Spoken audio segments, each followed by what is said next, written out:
and that was about 1,600 lines of code. Now here I added color, and instead of the sparks coming out of the back being just dots, they're lines. And you can see it better with a bomb, how it's lines. So it's sort of a cartoony looking explosion.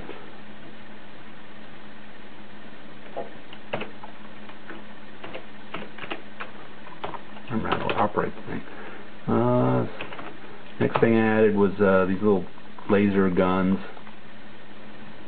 like that shoot at you. They have terrible aim, but if they ever do hit you, little sparks fly off and they'll eventually kill you.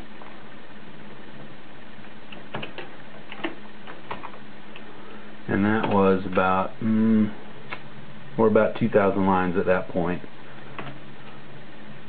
And then next thing I did, I made the little laser guns. They aim a little better, slightly better. We see some of them. And I added the beginnings of a level system, so there's a notion of advancing to the next level.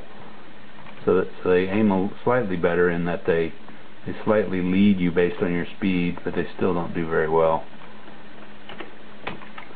And that was roughly the same amount of code. Well, no, there's about 100 more lines for the level stuff, but you can really tell from looking at it. Here I added, I call the game Descrambler at this point. It was kind of a combination of Defender and Scrambler, if you remember those old arcade games, which it kind of resembles them. The text that you see is there's a book by Douglas Hofstadter. I am trying to remember, Creative Analogies, and I can't remember what the name of the book is.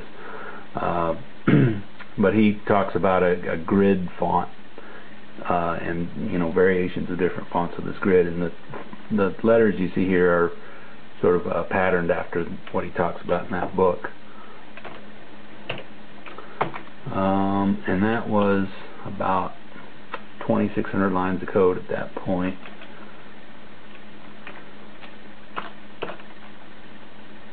And then with this one I have very simple sound. You put a quarter in, you get this beeping sound, and if you shoot your laser, you get this beeping. And then the next, and that was, we're almost at 3,000, 2,900 lines of code there.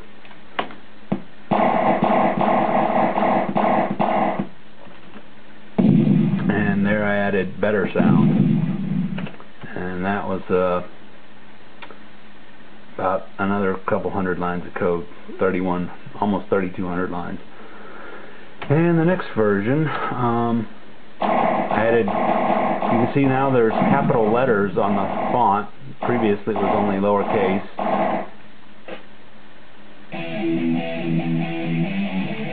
And I added some music. That's about that's another 100 lines. Now we're at 3,300 lines of code or so. This one, let's see. Here I added, obviously a blimp. The little balloon there. They don't do anything at this point. The game is a little slower. This particular version, I think there's I added these also heat-seeking missiles, which are new, and you can see they follow you pretty well.